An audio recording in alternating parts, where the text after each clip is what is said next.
Welcome to all the listeners and to the viewers. Horace Dediu is one, if not the top international tech analyst with a focus on mobile, but especially on Apple.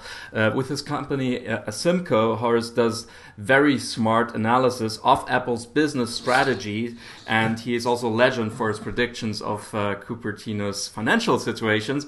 Horace is a co-host of the talk show The Critical Path on 5x5 Studios, a program that I deeply recommend to anybody who did not subscribe to it yet on iTunes.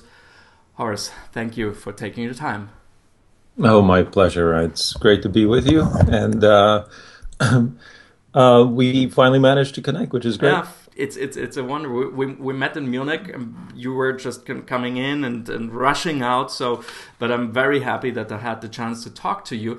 And I was intrigued by the discussion, or the fragment of the discussion that we had on Apple, and what you were explaining to me, that not only it is crucial to a company to reinvent yourself over time, it is also crucial to be the one to destroy yourself time after time. So that was something that I had never heard before. So please, if you could just pick up our conversation back then and elaborate on that.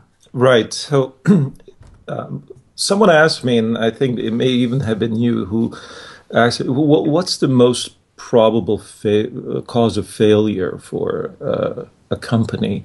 And my answer would be that success is the most probable cause of failure, meaning that the sustainability of success is extremely rare. Once you reach a point of prosperity, you tend to go down, and this is the arc of most companies. There's no it's rare to see a company rise and rise and rise. Actually, that's impossible because you run out of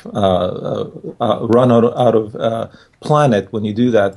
but also it's very rare to rise and then just stay at the top. Most often companies rise and then they decline. And this is a puzzle, because you think that companies have some sort of formula they can rely on, but it turns out that once you reach a certain level of prosperity, a lot of incentives come into play to cause that to actually unravel. The simplest way to put it is that the people involved no longer have to sacrifice so much. They've reached a point of satisfaction in their lives. They take it easy. That's a sort of a psychological review of the problem, that individuals involved lose motivation. There are other reasons, because competitors, for example, become more aware of how to compete effectively, and then they are able to attack the incumbent, as it were. And so it's extremely rare to find companies that sustain their success. And so the question then becomes, to do so, what is necessary? And the answer, which comes actually not from me, it's from Clay Christensen, is that you need to actually act as if you're one of these competitors and attack yourself with the same techniques they use. So there's this process of reinvention and a process of disruption, as it were. So that's the theory. Practically, it's very difficult. It's even while you've reached that point of success, that every incentive is there to not change, because, well, we've gotten this far. There's this notion of self-preservation which comes in, and so the number of companies that have been able to self-disrupt is extremely few. The example of Apple is interesting because it's a company that I think has been successful more than once. If we go back in history, there have been many disruptive companies that have been disrupted. IBM, certainly, Sony, certainly, but they never really got a chance to sort of redefine themselves as a mega growth company. And that's what Apple has as an example to us. And that's why I like to study them. It's not just because I like their products, but it's actually a very interesting business story. let's look a little bit back. You've been to WWDC, and a lot of people were kind of disappointed because we didn't see a new iPhone, we didn't see a new iWatch for that matter, not even a revamped Mac Mini. Yet Wall Street is quite happy. And I think the stocks made a jump up rather than down. So why is that? Well, I wouldn't read too much into Wall Street as an indicator. I think the funny thing is that there are times when the company seems to be doing everything right and the stock goes down, and there are times when the opposite happens. I think there's a lot of sentiment in the stock, and that seems to rise and fall with general mood about the prospects of the company, not any one event. So it's a peculiar indicator in that sense. One to note about the WWDC, a couple of things. It is their 25th developer conference. And every single one of those 25 years it's been held, I think people have hoped that they would launch a product, and I don't think they ever did. Or major product anyway. It's a developer conference. It has over the years become more and more important as a sort of a public relations event. But and I was there with as a member of the press, and I think there must have been 600 of us. All crowded into the press section, and so there's certainly Apple doesn't discourage the hyping of it, if you will, but it is not a product launch event. It is often, if there are products or software products like the new operating system or new version of iWork or certainly developer tools. So we've seen usually the launch of software that later in the year, in the fall, gets coupled with hardware that launches as a product that people can buy, and that combination of hardware and software plus services is the key to Apple's success in terms of why they're able to charge a premium. So that's been their launch cycle. It's kind of a two-phase approach: software first, and hardware and service second, coupled, launching into the holiday period at the end of the year, taking advantage of the buying cycle, and increasingly also in China, which happens after the Western cycle, but. That's the logic, and for that reason, that when I saw WWDC this year, I wasn't expecting hardware. I was expecting, what are they going to tell us about the software? And they launched fantastic new versions of their OS, but also they spent much more time on the developer side of the story.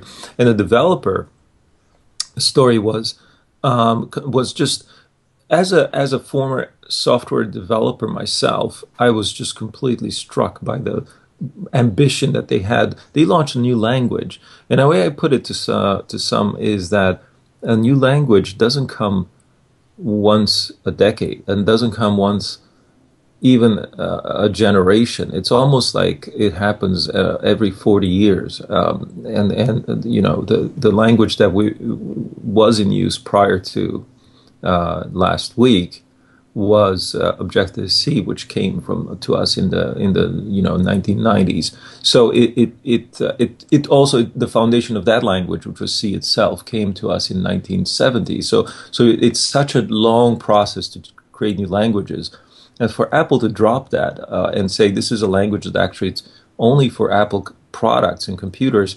Computer scientists get really excited about that stuff, and so the crowd was really amazed by it, and I think that was the biggest deal. Help me to translate like the meaning of what we were seeing and you were witnessing back there. Me as a generalist, journalist and Apple consumer, would you say it is fair to say that coming up with such a computer language is an equivalent, like for developers, an equivalent to, let's say, like an iPod to the consumer? I wouldn't put it that way. Think of it more like, let's say in in the world of houses. Let's say you're buying a house or an apartment, and you're excited maybe by a new development in your town. Some new high-rise building has been announced, or you're expecting a new building to come up.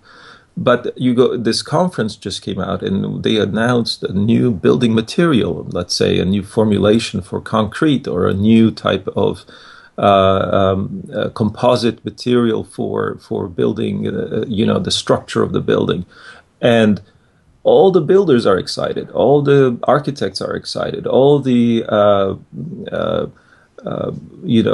people involved in the construction and engineering phases of the building are excited. But the consumer is saying, well, where's my building? I would like to move as soon as possible. This sounds fantastic that you're showing me even some blueprints. You're showing me some sketches. You're showing me some ideas of what buildings can be created with this new material. And sometimes we see these on television and say, wow, I'm looking forward to that great future, but no one can buy anything yet. So that's how it feels. It feels more like the engineers and architects just saw a new building material and they're imagining what kinds of buildings can be built. And that's why when I try to explain how you should watch that event, it should be watched backwards, because they introduced the operating system, which I believe was built partly with the new tools and the new language, but it was an internal effort. So we get to see some of the wonderful ways that makes software better.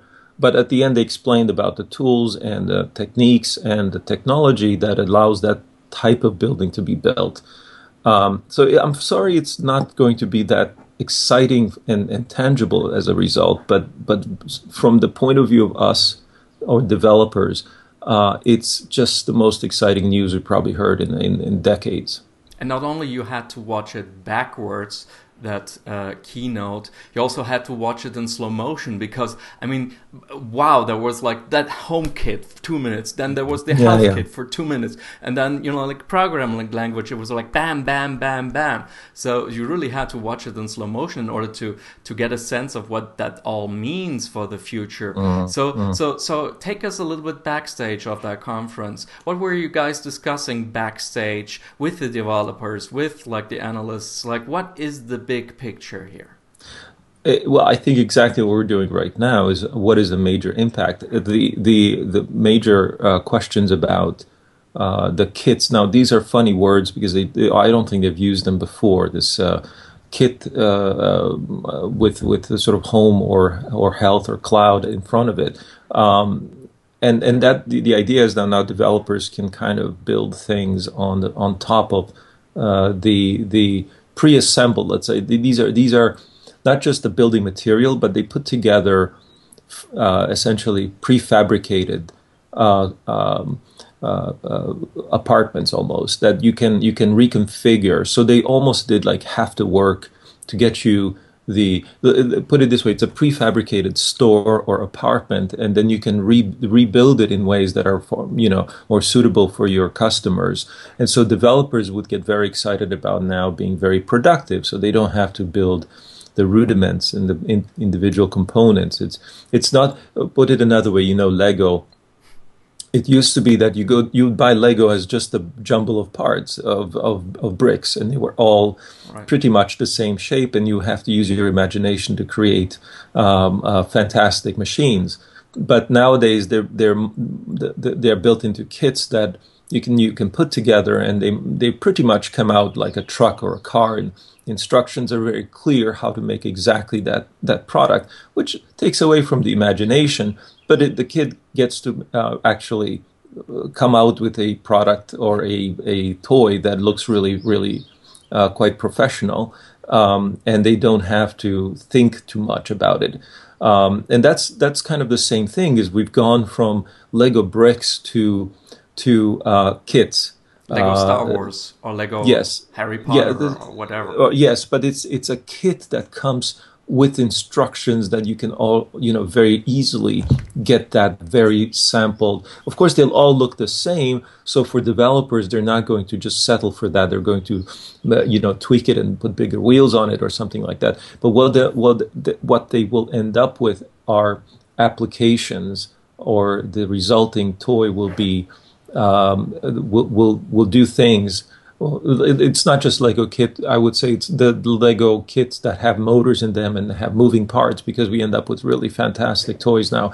But that's interesting, and they've targeted particular businesses, or I should say services around home and health, and this is actually the buzz prior to the event was that Apple is going to get into the so-called wearables market, and to do so that they would enable developers to build all kinds of applications for health maintenance. That was the expectation, and HealthKit kind of had leaked in a sense, but not that here was not launched as a product. It was launched as this type of kit that you can reuse to build things, and I think that many developers, for example, are still thinking about what they might do with this kit. They have to now take the instructions out of the box and read what they can do with it. And those are called APIs. APIs are application programming interfaces, and those things are now they launched 4,000 APIs, which is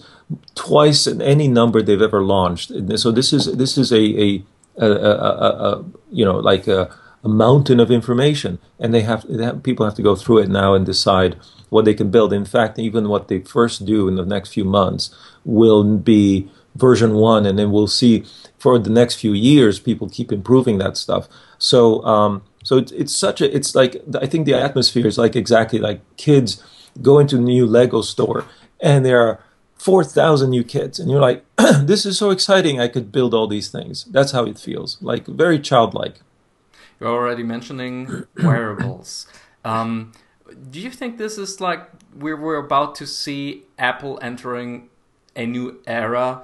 And Tim Cook was apparently speaking about a new product category coming out this year. So is that it? Do you think that's going to be it? Like wearables, the iWatch? What we're seeing, so a lot of people have been thinking about the next big thing, and I have for years as well, because we saw what emerged as a pattern. We saw the iPod, then we saw the iPhone, then we saw the iPad, and they're so, they all begin with I, and they all have a P, and after it, and it would just look like, we're just gonna have another I product. And it's been 4 years since the iPad, and so of course iPad followed iPhone with only a 3-year lag, but the iPhone followed the iPod with about 6 years in between. So it was 2001, 2007, 2010. So some people got really upset in 2002 when nothing came out. Oh, sorry, 2012 when nothing came out, meaning that they were expecting they were expecting every 2 years to be something new coming out.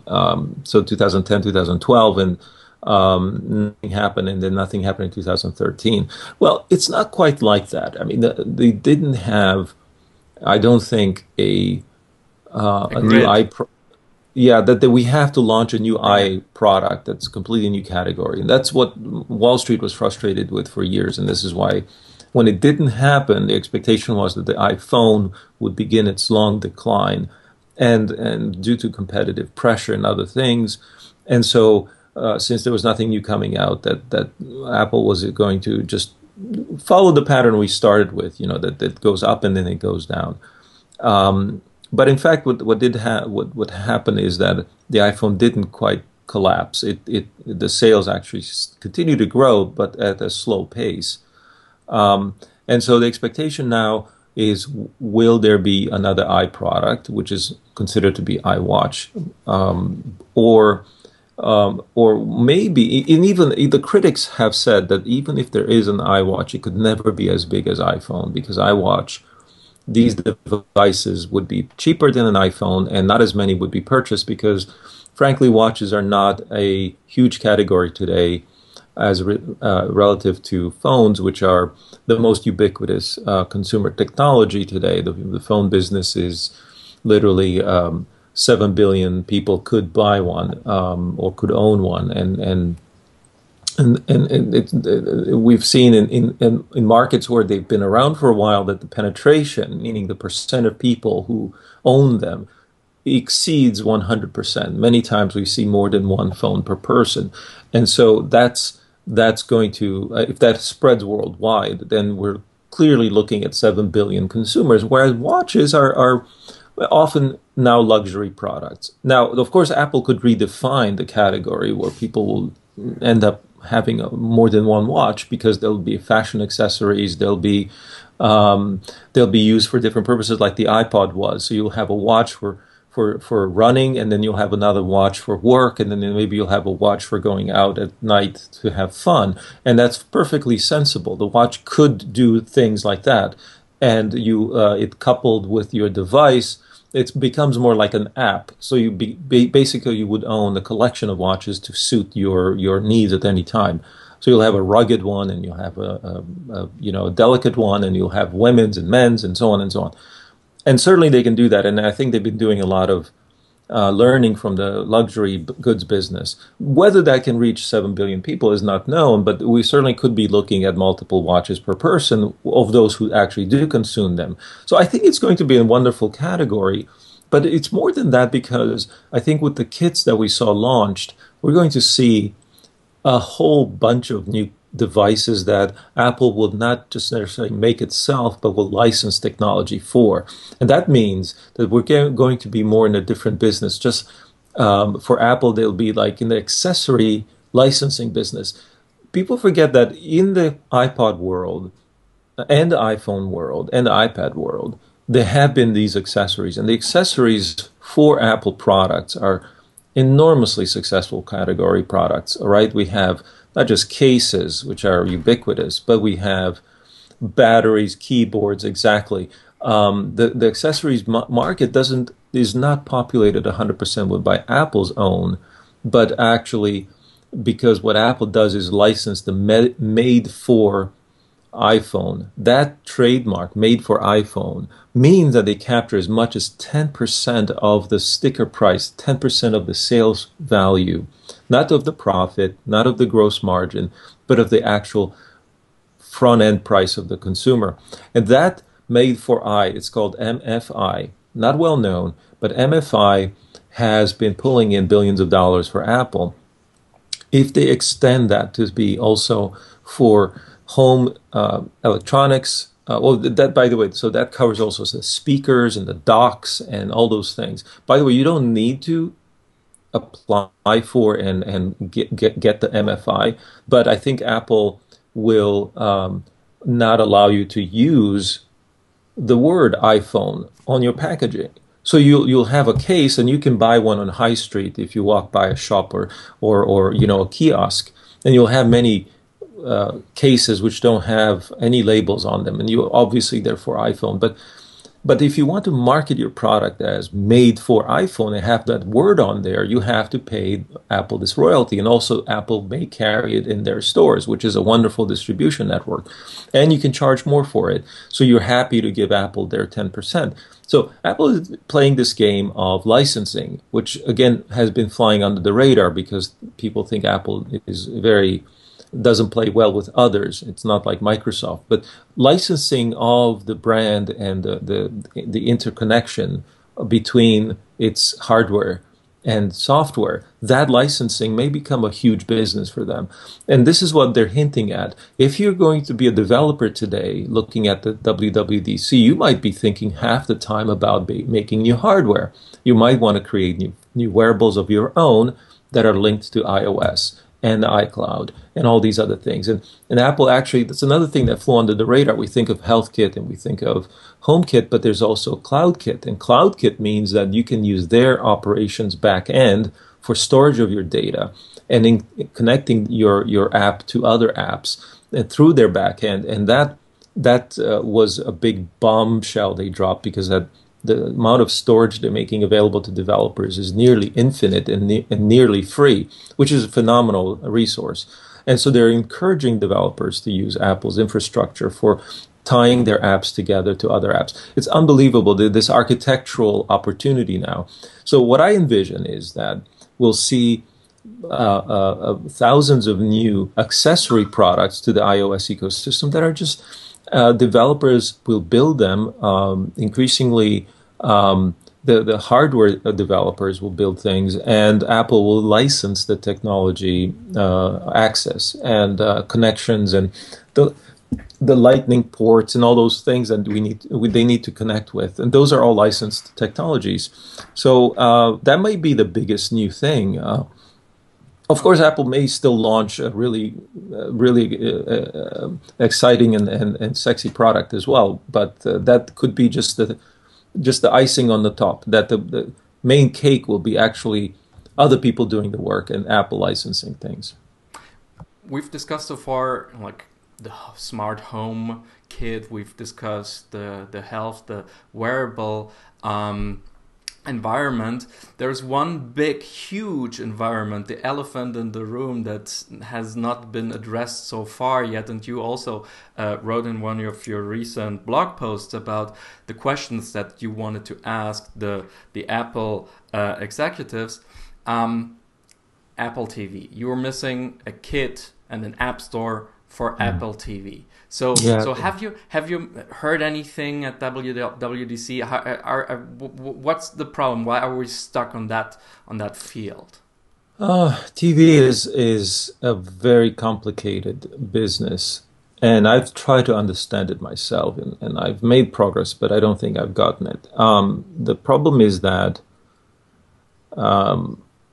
not only, so first of all, most of Apple's products are designed to be global. So, when you buy an iDevice, even though the plug that comes with it may be for your country, like Europe versus North America, they will work. With an adapter, you can plug them in, and they'll work with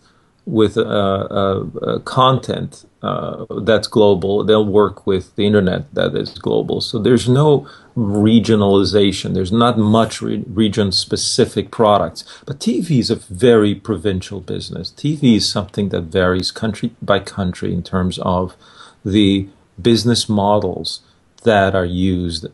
So if you were to be in the TV business, you wouldn't think of targeting a global audience. You'd initially target a country, a nation, a national audience, and then you might work out ways of licensing it country by country to reach global markets. And very few properties on TV become global properties. There's not only the language issue and translations, but many times the content is simply unappealing to different cultures. Or to multiple cultures. So it's a very localized business. And because the content itself is localized, then the business models change with the region. Some countries prefer satellite, some countries prefer distribution over the air, some countries prefer cable. And so you'll see this consumption patterns emerge where there isn't one way of consuming TV and a one way of paying for TV. Americans notoriously, in the mobile phone business, yes, American carriers tend to be more expensive because they have a bigger territory to cover and their capital costs are generally higher. And there's less competition. But then you don't, in terms of television, the U.S. market is quite distinct from the rest of the world and Asia in particular. And for that reason, you have to start somewhere in your analysis, and you can start with the money side of it. And the money side points you to the content and the distribution rights.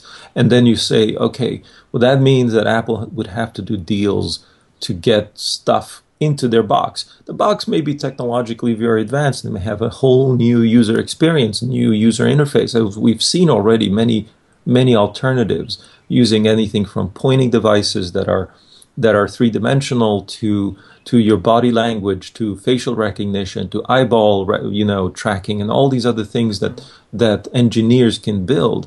But the content is not yet there in terms of licensing. So I think what Apple found out, probably the reason there was a lot of excitement a few years ago, is that the engineers solved the problem, but then would try to deploy the solution.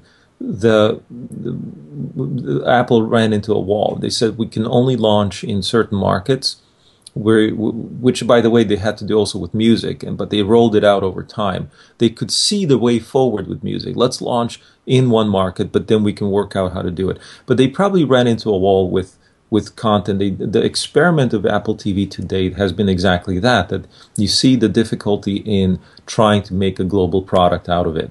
The rights, by the way, you are probably more familiar than I am on this, but the rights that go into television and film are very complicated because you have to license not just that work piece, but you also have to license if there's music. There are rights for the music. There are rights for images if those are involved. There are multiple overlapping contracts that need to be signed. And any one party to that contract can object to a deal. So it's maybe BBC would like to, let's say, license their Top Gear program globally. Well, what if they play a segment of song from the Beatles in one of their programs?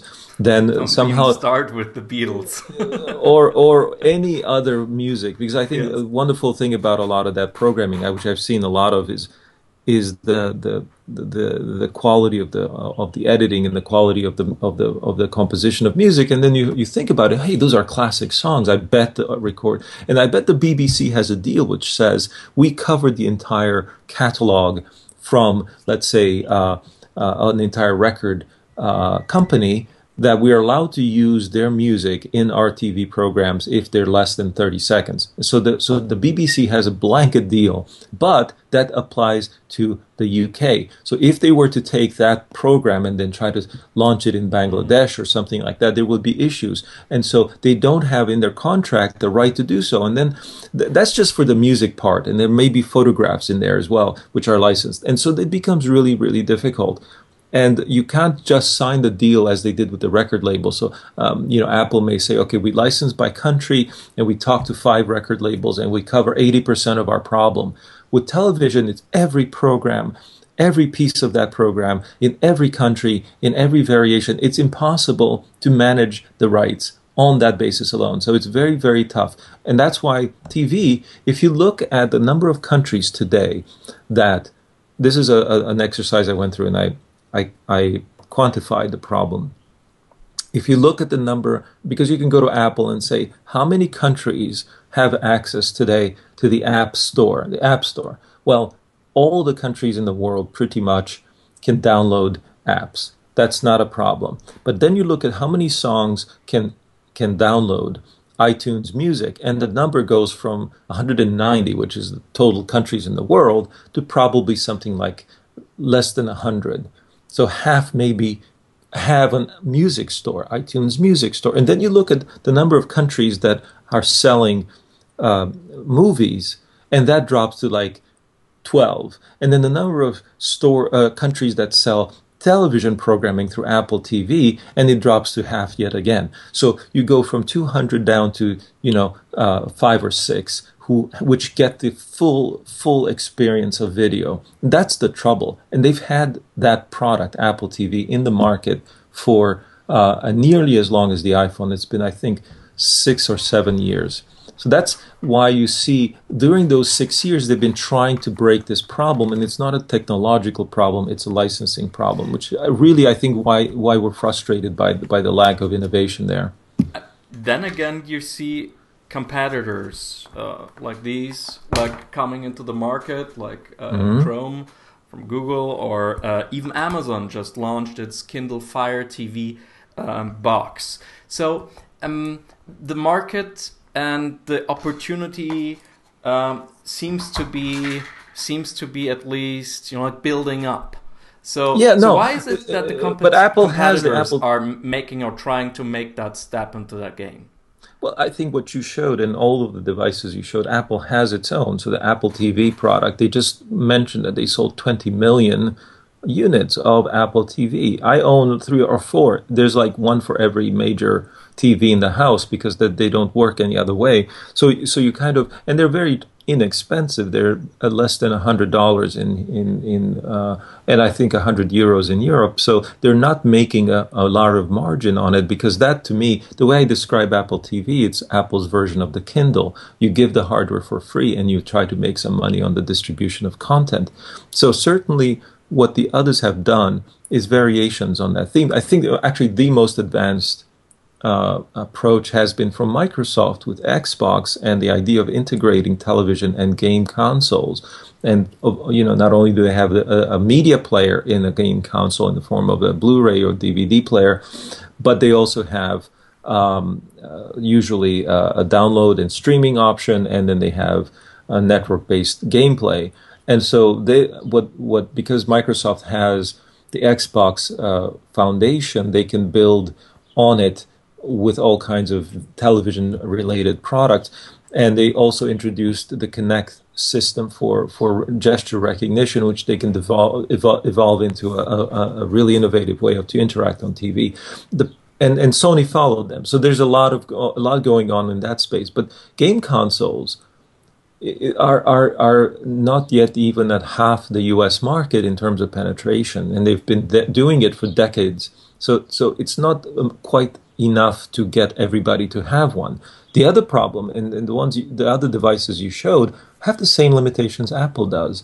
They are not yet able to get all the world's content to all the world's audiences. So Apple, by the way, is simply a little bit more demanding, because they are not going to launch a product that isn't a complete solution. I think that although they've been careful with Apple TV, I think they've known all along that it's not a complete solution, and they've basically downplayed it. They called it a hobby.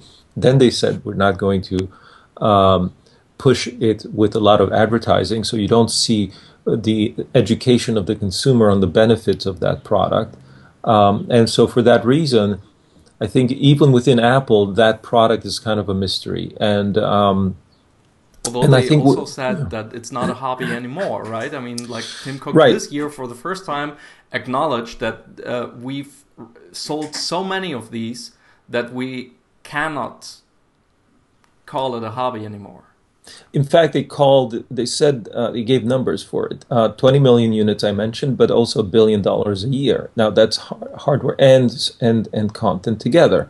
So $1 billion is hard to call a hobby anymore in terms of revenues. But again, it's a small part of the whole picture. By the way, from an accounting point of view, that product shows up in their accessories business. And I just mentioned all of these new accessories that are come out. So I think if I were an analyst, I would be watching the accessories and iTunes components of their financials to see how maybe projecting that growth to be a bit higher than we've seen in the past. But not yet.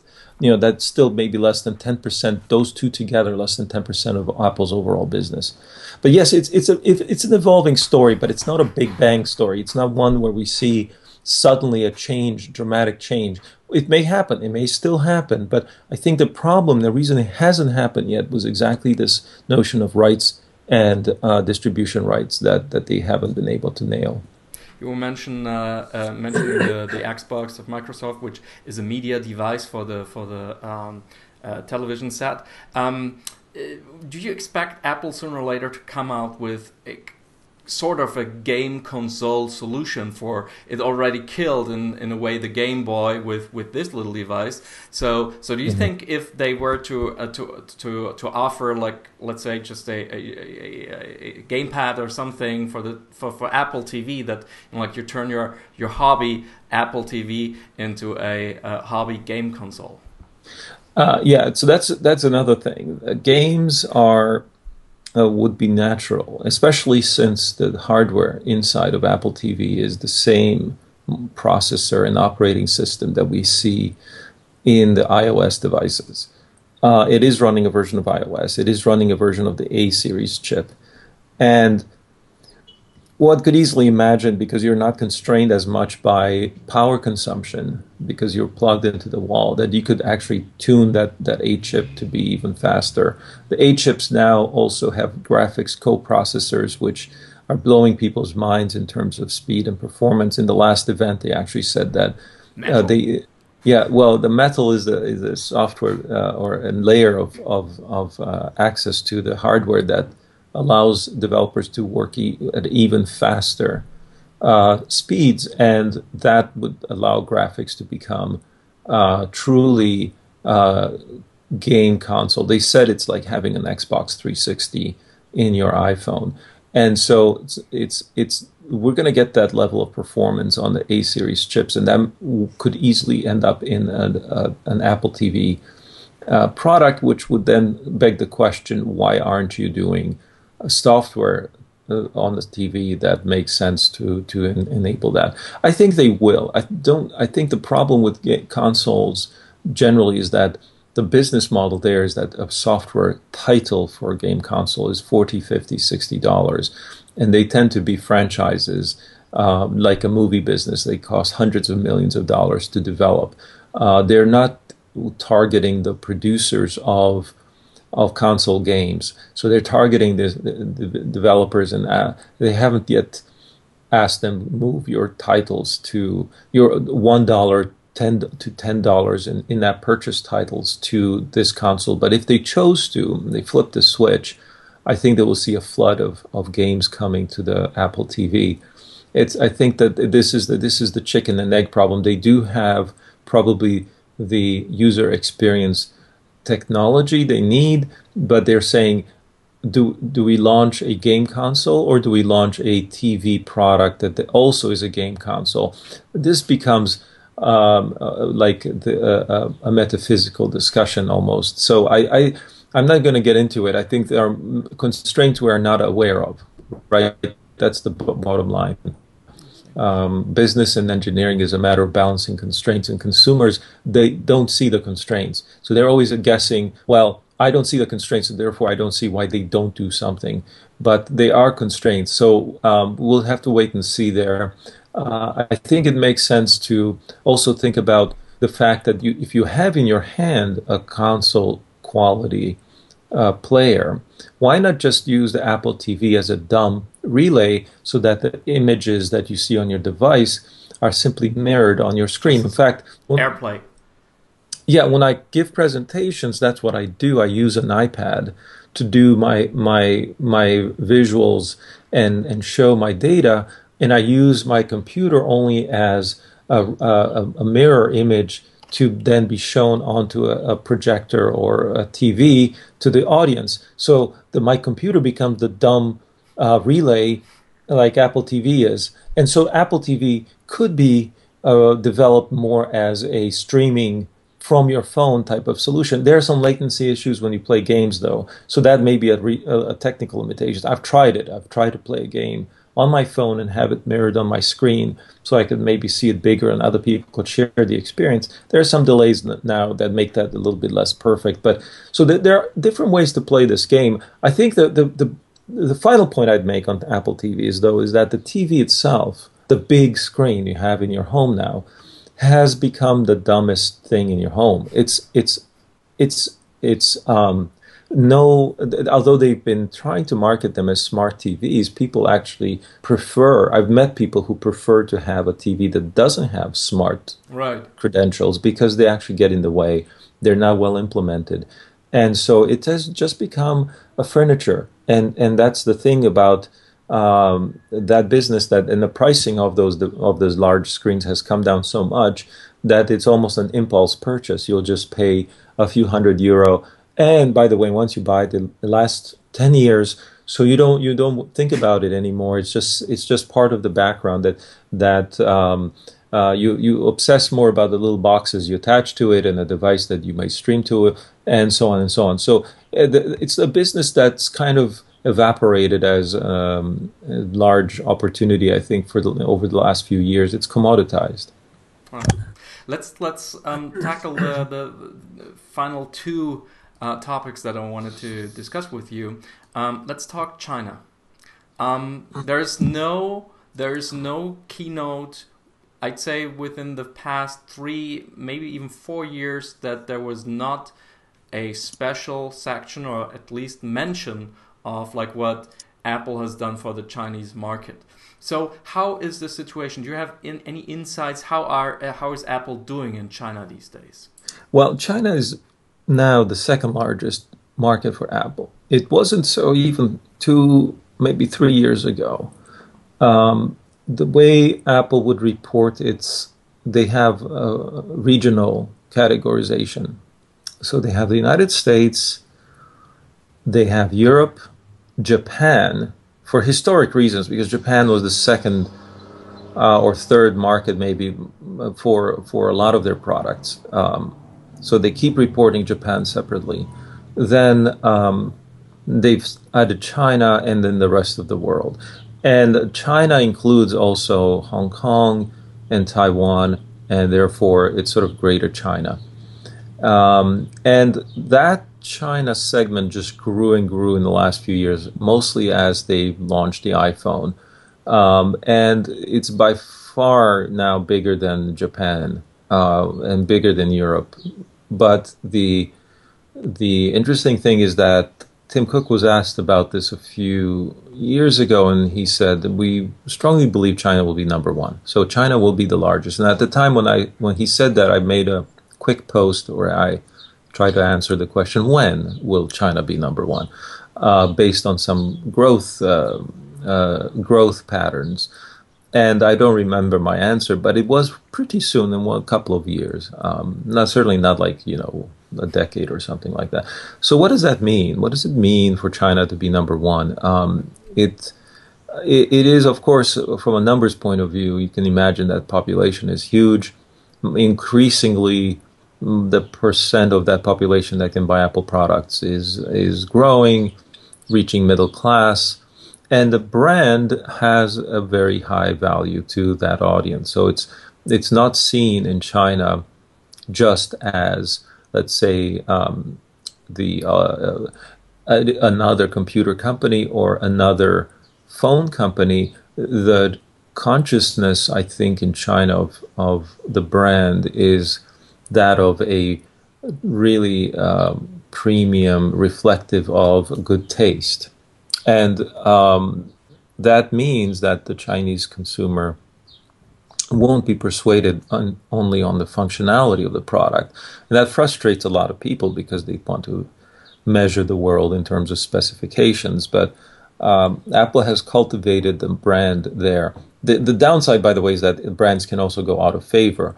But then if they're managed properly, they do preserve value. I think the Europeans have proven this with the preservation of value on luxury and apparel. I mean, the funny story I tell is that clothing and items of we wear have been commodities for over a century. There was a time when they weren't. There was a time when making clothes was very, very hard.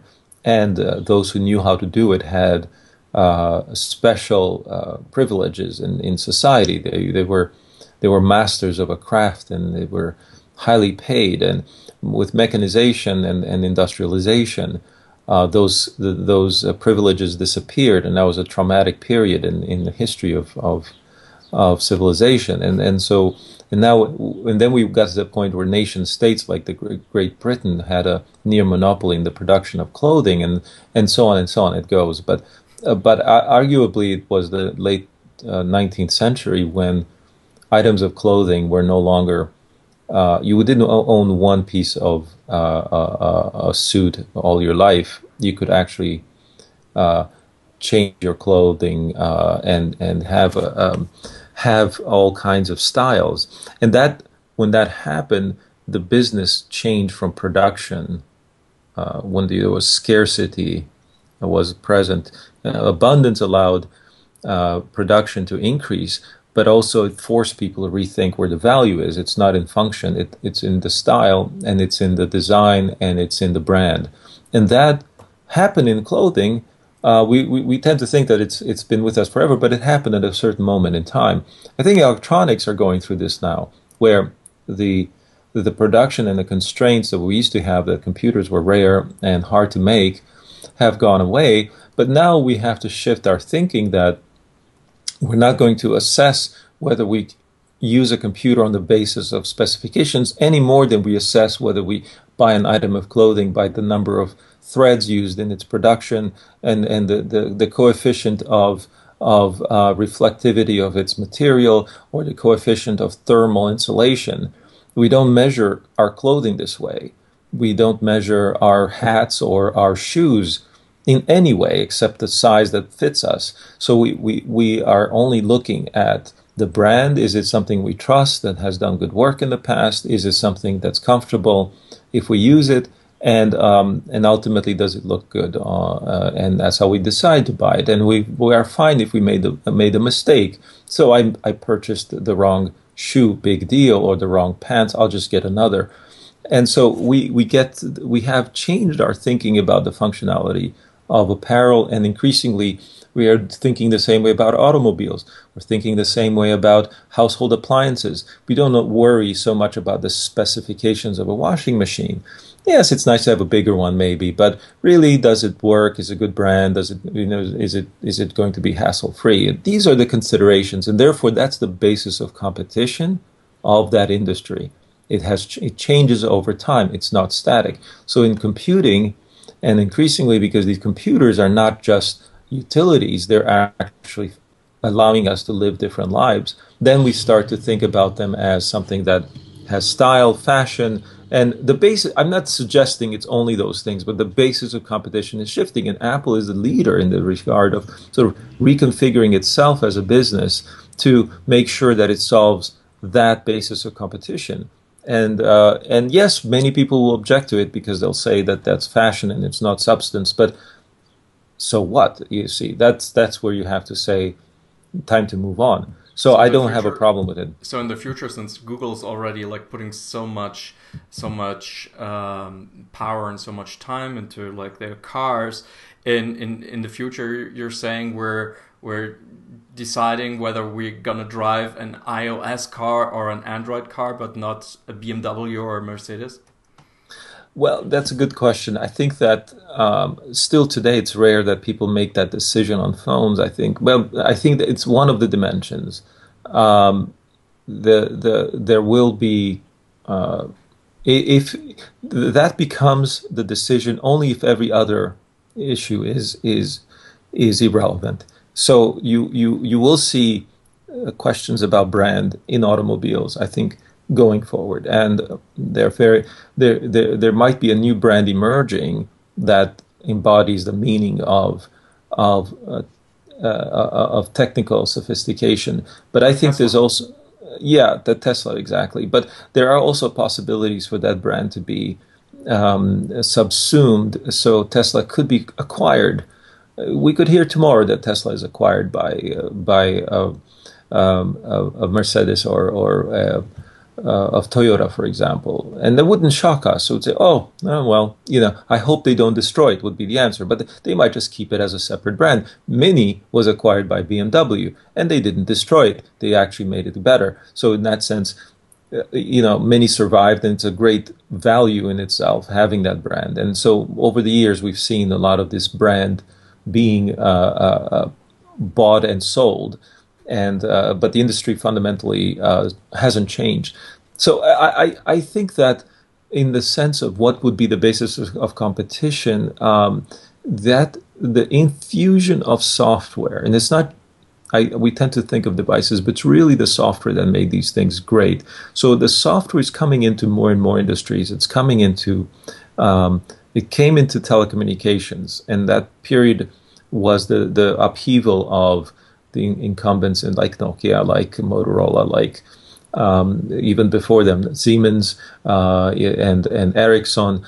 These were companies that were founded on the principle of network technologies, and they were disrupted as software entered their business and then the device business, and the value shifted from the network to the terminal or endpoint of the network, and fundamentally then to the applications that are running on that terminal. And that meant that their core got devalued. And so those businesses either exited or change their focus and not in a good way. So the Nortels of the world, the AT&T brands, and so on.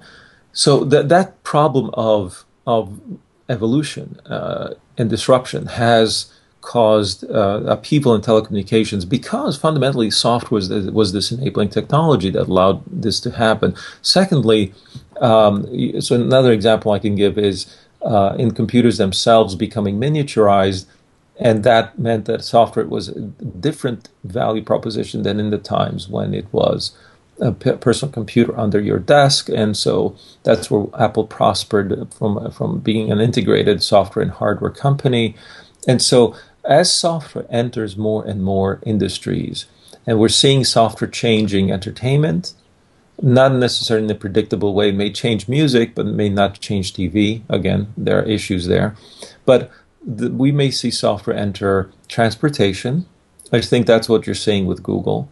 And when that happens, yes, it may not be that you'll go after the iOS versus Google brands, but you might actually be thinking around, does this car have the access to services that I care about? And that means that I don't worry about driving, number one. I don't worry about finding the car. I don't worry about getting it stolen. I don't worry about gas so much, because maybe it takes care of that problem through an algorithm, and so on and so on. So there are many disruptions to come. I think in apparel, through wearables, in transportation, certainly, and we might see other spheres of human progress affected by software, which would really change the business model. Mark Andreessen, who is the founder of Netscape, has this phrase that software is eating the world, and by that he means that that software is disrupting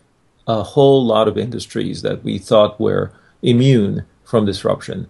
And we're going to see agriculture transformed. A lot of the dreams for the last 100 years, the modern dreams, the modernism, was about transforming the world and transforming every sphere. And the notion was that the world was bright in terms of us rebuilding the 19th century institutions. But in fact, many of them resisted change because the technology cores were not scalable and were not conformable. So just they were transformed by the internal combustion engine. They were transformed by electric motors, but those reach certain limits. And software may be the infusion of technology that will transform yet again a lot of industries, which we feel are stagnant.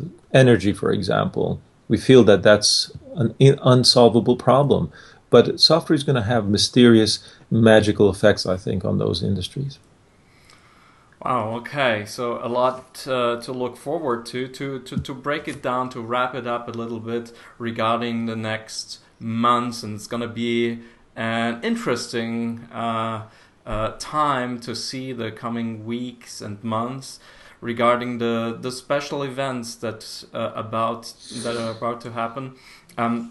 I think it was Eddie Q, the senior vice president, who mentioned this is the best product pipeline he has seen in Apple in 25 years. Mm-hmm. So we're running a little bit out of time. I mean, they must come up with something now, not only for the developers but also for the consumers. So what would be your cautious prediction? What are we most likely to see this holiday season? Yeah, I'm not into much of a predictions because I think that the chances are pretty low that I'll be successful. So I don't want to be seen as making all these poor judgments. But it seems to be popular, nevertheless, for many people to do this, even if they get it wrong most of the time. But my expectations have been. I try to be as modest as possible because I think that what is foreseeable is what I'm willing to say, because it's not it's arrogant to suggest the unforeseeable. So what I think is foreseeable are new versions of the iPhone and the iPad, obviously. But what I would look for is that the shift in the strategy of those products. We saw last year the shift towards a 5C as the second product. So it used to be that there was one lead product, and then there were older versions that were acting as the portfolio products, the secondary, which would take together the combined 10 to 20% of the volumes. So predominantly the 80% would be the new product and 20% would be these leftover products from years before. So the C changed that algorithm where it became a new product, yet not the top product. And nobody quite knows how many 5Cs relative to the main product were launched, but we saw that they began to create a portfolio strategy that didn't just rely on leftover products. Now, what I would be looking for this year is a continuation of this strategy of portfolio expansion. So what I mean by this is that will we see a C equivalent that may be today's S that become, or I should say, as a reskinned S that becomes sort of a plastic version of it, plus the unapologetically plastic. That's how they termed it. I read the book on Johnny Ive. He loves plastic. He wasn't just using that phrase because it was good marketing skill. He actually was the one who created almost all of the iMac line, and thereafter many years there were many Macs which were gloriously plastic. So he in his engineering years or his school years, he worked in that medium. So he's very big fan of aluminum and plastic. Anyway. So that would be one question is, will they launch a true low-end product that is positioned? Let's not mix the specification with the positioning. The positioning is how they want it to be perceived.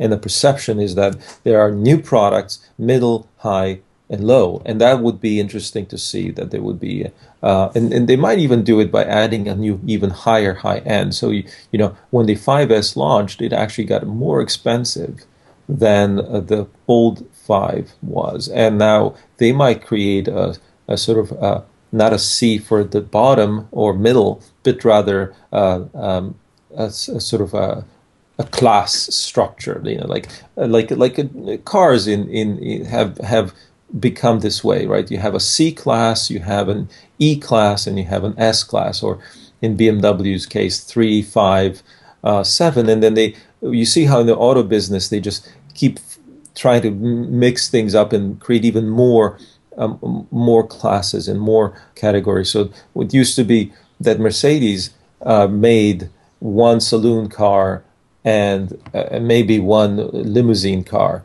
That was the 60s and 70s, and then they introduced a compact car, and so there came to be 3 categories, and it took them a decade to introduce new things like this. And now they have A, B, C, D, whatever. I don't even know anymore. They have multiple SUVs, they have crossovers, they have minivans, they have everything. And the same with BMW, and increasingly even Porsche, which was really one car for decades and decades, and now it suddenly has a portfolio. And so that you see how the more conservative automakers, how they began to broaden their portfolio, become really, really, I would say, overly segmented. And it's a game the Americans were playing since the 50s, but the other automakers caught on to that only in the last 10, 20 years. So in the phone space, before iPhone, every phone maker had dozens of products. So they would have different styles, they would have different colors, they would have different market segments. And so Apple has been 7 years with basically one product a year.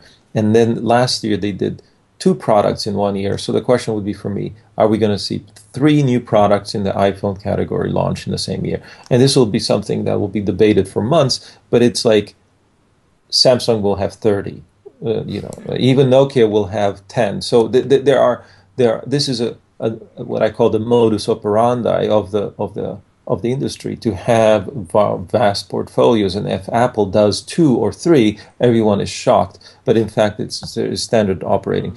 Anyway, to do so in scale, because everything Apple does nowadays is in big numbers, that's really the magic of doing. Even the Galaxy may have 30 different models, but really only 2 or 3 have the significant volumes. They are doing those others because they want to just have the option to cover everything, and maybe one of them turns out to be a hit. So they do essentially experiments by simply launching products. Apple doesn't do that because that would detract from their brand value. If, as we talked about earlier, if one product from Apple doesn't become a hit, people say it's over. If imagine if that same logic were applied to a Samsung, or same logic would be applied to Nokia. If the 15th variant of the Galaxy tablet didn't do well, nobody would say that Samsung is doomed.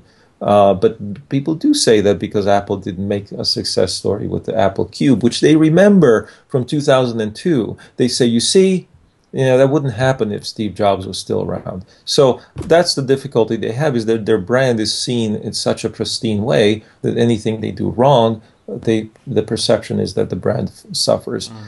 So I think that is what I would watch in the fall. And if they do a watch, I'd be delighted. If they do a new TV product, I'd be delighted. And I wouldn't be surprised, but I wouldn't predict it either, because who knows what the constraints are? We don't, they do. And so I will say this, when I've been thinking about the watch business, I think that the difference in thinking about watches will be not so much how many people will buy them, but how many of those people who buy them will buy more than one. I think it's one of those types of products that people will buy not just for themselves. See, technologies, like iPod. Yeah. Yeah, it's a gift. It's a gift product that iPod works well as a gift.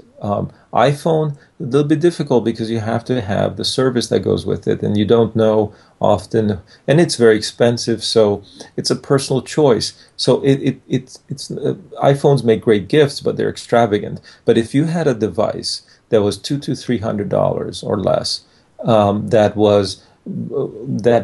had a wide variety of color choices and so on, it would really make a nice gift. So that's why watches do make are commonly gifted. So I would ask this question, really, if they do a watch, pay attention more to this question about what is the job to be done that product has in the mind of the consumer. What's the psychological job rather than functional job? And I think if it's a gift item, if it's something around style and life, reflection of life and so on, then that will be a very big event in the history of computers, because this will be the first computer that's purely a fashion item. And maybe you could consider iPod. I think that's the closest, but the original iPod was not a computer. It was a single function product. So that there's this question in my mind, if can they make a computing product a fashion item? And that would be exciting. I think it's why they've also hired so many people out of that industry to help them. As somebody who followed the history of Apple and certainly also paid a lot of attention to the CEO, would you say, is it fair to say that Tim Cook finally stepped out of the shadow of Jobs, and with this year and the products we're about to see and the services and his vision of Apple is more likely becoming his legacy rather than that of his predecessor? Yeah, I said this also after the show, that the launch of this language, Swift, is evidence of post-Jobs Apple, because I think Jobs was so dedicated to great products that he often said that this architecture stuff, this building materials, as I said, was not where they should spend their resources. And the engineering teams were desperate for that type of breakthrough products, breakthrough materials, if you will. And the fact that they were unleashed that so much happened on the developer side is an indication that the company is willing to do that. Now, of course, the counter argument is, will they then stop being truly, as Jobs put it, insanely great on the product side, on the final product? In other words, it's like Steve Jobs, to go back to my metaphor and analogy of the building industry, if you think about it, Steve Jobs would create something like Salvador Dali. He would just make this amazing building. But when you look beneath the surface, you realize it was handmade, that the engineers were probably pulling their hair out, saying that, physics don't work this way. We need, and he would say, build it anyway. And so they would have to build this weird support structure to make sure that it doesn't fall apart. And then you'd find out that there are a lot of maintenance issues and that the water comes and leaks through it and so on. But it was an amazing result. And the world celebrates that work of art, and it's an icon forever. Fine. But you see, the difference now is that we just saw somebody talk very much that Apple is making new building materials, which then allows an architect to redesign buildings. And the design is not necessarily that of Apple. It's going to come from a developer. And that's the question to me is post-Jobs Apple more about that type of company that it opens up a little bit and allows others to stand on its shoulders and really create the most beautiful things. They still want to be, and that becomes a platform issue. That, in fact, is the Microsoft model. Microsoft, during the 90s, succeeded because it let third parties also create great products. And Apple has never been seen as a good player in that regard, that they're a good platform provider. They would orphan platforms. They would literally move on so quickly that there wasn't a time, and the developers felt they were at the mercy of Apple a lot. So, and maybe that's really that would be the pivot in the future of Apple, is that they are a better team player with respect to developers and third parties. And the clue there will be around if the wearables market doesn't turn out to be Apple wearables, that the wearables market is really that it provides the interconnection between the device that is your hub device, your phone. I wish I had one near me, but the idea would be that the phone becomes the hub, and all wearables connect to it also through the cloud, or also through the connector that you have available. And thus, really, Apple sells that core component, which allows the infrastructure to be built around it. And that modular approach to the world is not something Apple's known for, right? That could be the really big pivot that would happen, and Apple really becomes much closer to what Microsoft used to be, the platform of choice for device makers. And that would be, in my opinion, of real a proof that we are in the post-Jobs era. Well, we've discussed nearly everything that is concerning Apple these days. I could go on and on and on, but I think we should also wait and see what's going to happen in that next weeks and months to come. And I'm really delighted that you took the time. It was really fascinating to hear from you, and hope that we can pick that up and continue to talk. Absolutely. Maybe after one or other special events in the near future. Horace, I thank you very, very much for taking that time once again. Horace Dediu, you find him on asimco.com and his blog. I also advise you to subscribe to his podcasts by The Critical Path by 5x5 Studios. It's on the iTunes store. Make sure to subscribe. It's really deep and insight knowledge that you can pick up from there. And I hope we meet again in real life or on the screen. Horace Dediu from New York, for that matter, and Richard Gutjahr from Munich, Germany. Thanks for watching, everybody, and see you soon.